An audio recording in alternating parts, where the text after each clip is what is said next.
안녕하세요. 베스트픽 구독자 여러분. 그동안 우리 시장을 무섭게 짓누르던 외국인의 역대급 매도 폭탄과 환율 쇼크를 단 하루 만에 뒤집어 엎을 초강력 반전 호재가 간밤 뉴욕 증시에서 터져나왔습니다.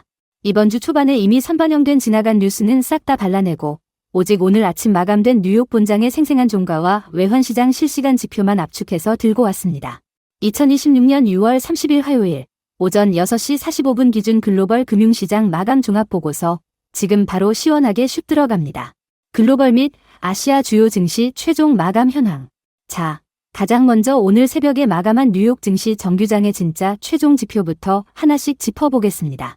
S&P 500 지수는 전날보다 1.20% 강하게 오르면서 7,440.43으로 마감했습니다. 그동안 5거래일 연속 이어지던 하락세를 단번에 끊어내고 아주 시원한 V자 반등에 성공했습니다. 기술주 중심의 나스닥 지수는 그야말로 폭발했습니다. 무려 2.10% 폭등한 25,820.14로 장을 마쳤는데요. 삼성과 하이닉스의 초대형 투자 소식과 엔비디아 등 AI 빅테크 진영의 강력한 슈스퀴즈 랠리가 터지면서 시장을 완전히 하드캐리했습니다. 다우 지수 역시 미디어 사업부 분할을 전격 발표한 컴캐스트 호재와 전통 가치주 훈풍에 힘입어 0.60% 상승한 52,182.74로 기분 좋게 동반 강세를 보였습니다. 다만 중소형주 중심의 러셀 2000 지수는 강달러 기조와 대형 기술주로의 자금 쏠림 현상 때문에 0.01% 상승한 3010.42로 보합권에서 숨을 고르는 모습이었습니다. 그럼 어제 마감한 아시아 증시 상황도 빠르게 복귀해볼까요? 우리 코스피는 장중에 무려 7.7조 원이라는 사상 초유의 외인 매도 폭탄을 맞으면서 8127선까지 수직 낙하했었는데요.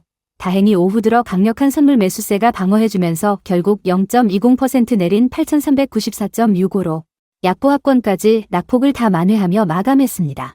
특히 코스닥은 그야말로 역대급 기적이 일어났습니다. 극단적인 낙폭 과대 인식 속에 IT 소부장과 테크 진영으로 자금이 미친 듯이 폭발하면서 무려 8.13% 폭등한 920.57을 기록했습니다. 4개월 만에 단일 최대 상승률입니다. 일본 니케이 225 지수는 장중 67,997엔선까지 밀리는 극심한 변동성을 보였지만 장막판 저가 매수세 덕분에 0.15% 소폭 반등한 69,468.11로 마감했습니다.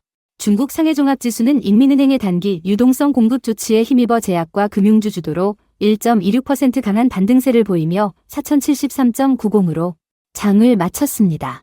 수급 주체 및 신용 ETF 동향. 자, 이어서 수급과 레버리지 자금 동향입니다. 어제 우리 코스피 시장은 정말 역사에 남을 날이었습니다. 외국인 투자자들이 유가증권 시장에서 자그마치 7조 7천억 원이라는 사상 초유의 현물 매도 폭탄을 투하한 건데요. 하지만 반전이 있었습니다. 선물 시장에서 쇼커버링과 방어 수급을 엄청나게 유입시키면서 현물발 충격을 온몸으로 막아냈습니다. 반대로 코스닥 시장은 기관들이 소부장 섹터에 대규모 자금을 동반 낙인시키면서 지수를 8% 이상 끌어올리는 주역이 됐습니다. 여기서 베스트픽 시청자분들이 꼭 아셔야 할 핵심 포인트가 있습니다. 외인이 7조 원 넘게 던졌는데도 시장이 왜 연쇄 폭락을 안 했을까요? 바로 지난 폭락장 때 악성 신용 잔고가 선제적으로 다 청산되었기 때문입니다.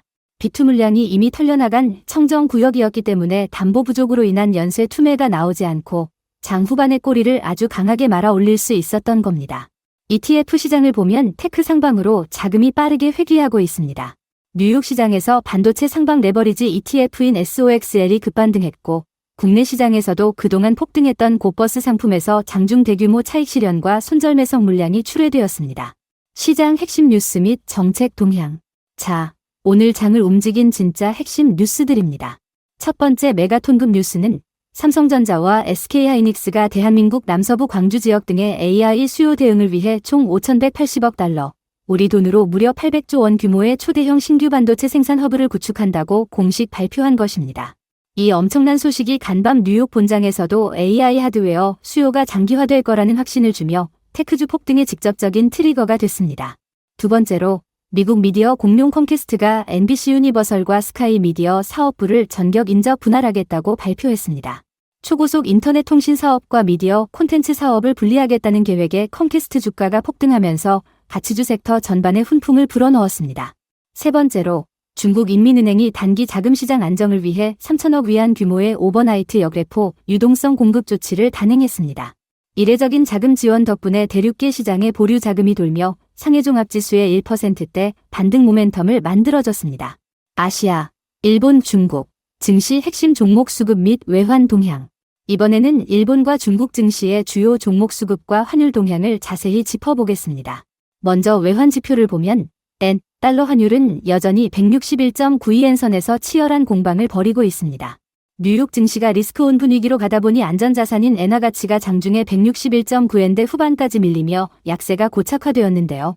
일본 외환 당국의 실물 개입 경계감이 극도로 정점에 달한 위험 구간입니다. 반면에 달러 대비 역외 위안화 환율은 6.7939위안선으로 아주 강한 흐름을 보였습니다. 중국 당국의 유동성 통제와 인민은행의 안정화 조치 덕분에 위안화 환율이 하향 안정화되면서 아주 든든한 방어력을 보여주었습니다.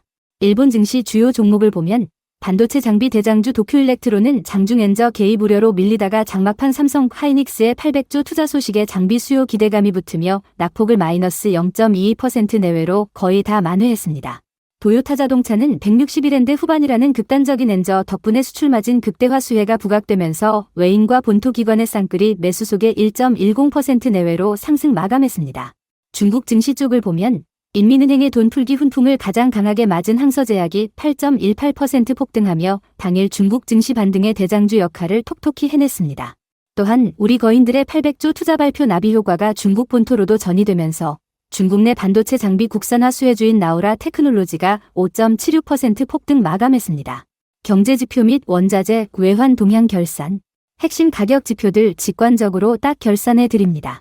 원, 달러 환율은 어제 국내 본장에서 1,544.30원이라는 17년 만에 최고치를 경신하며 공포감을 키웠었죠. 하지만 뉴욕 본장에서 위험자산 선호 심리가 살아나면서 야간 NDF 시장에서 1,535.00원 선으로 아주 빠르게 반락 안정되었습니다. 국제유가 WTI는 미국과 이란 간의 평화조약이 아주 매끄럽게 이행될 거라는 기대감 속에 배럴당 70.07달러 선으로 턱걸이 안착하며 인플레이션 우려를 꽉 눌러주고 있습니다. 미국 국채 10년물 금리는 4.37%를 기록했습니다. 높은 물가 지표의 잔상이 남아있긴 하지만 뉴욕 증시 리바운드 국면에서 추가적인 발작 없이 4.3%선 안착 흐름을 유지하며 지수 폭등을 도왔습니다. 달러 인덱스는 뉴욕 장중 유로화와 위안화가 버텨주면서 추가 상승이 제한된 채 100.25선에서 박스권 상단 다지기 양상을 보였습니다. 자, 베스트픽 시청자 여러분, 최종 대응 전략 요약해 드립니다. 간밤 뉴욕 증시가 전해온 나스닥 플러스 2.1% 폭등과 야간 환율의 1,535원 선 반락은 아주 중요한 진실을 말해줍니다. 어제 코스피에서 나온 외국인의 7.7조 원 매도 폭탄은 패닉 아웃이 아니라 선물 포지션을 해지하기 위한 기계적인 자금 이동이었다는 게 완벽히 증명된 겁니다. 오늘 우리가 주목해야 할 가장 중요한 키워드는 바로 800조 원 규모의 남서부 신규 칩허브 투자 모멘텀입니다. 이 대형 호재는 과매도 구간에 진입해 있던 삼성전기 같은 IT 부품 대장주들과 코스닥 HBM 소부장 진영의 강력한 추가 불기둥을 선물할 가능성이 매우 높습니다. 장중 1,544원까지 치솟았던 환율이 야간에 1,535원대까지 빠르게 진정된 만큼 오늘 장중에 외국인들이 코스피 현물 매도 강도를 급격히 낮추거나 순매수로 돌아서는지 눈을 크게 뜨고 실시간으로 확인하셔야 합니다. 결론을 말씀드리면 지금은 투매에 동참할 이유가 전혀 없습니다. 오히려 남서부 칩허브 건설의 직접적인 수혜를 입을 반도체 소부장 섹터와 유가 안정 수혜가 이어지는 항공, 운송 섹터의 비중을 단단하게 유지해 나가는 전략이 무조건 유리합니다. 오늘 영상이 도움이 되셨다면 베스트픽 채널 구독과 좋아요, 알림 설정까지 꼭 부탁드립니다.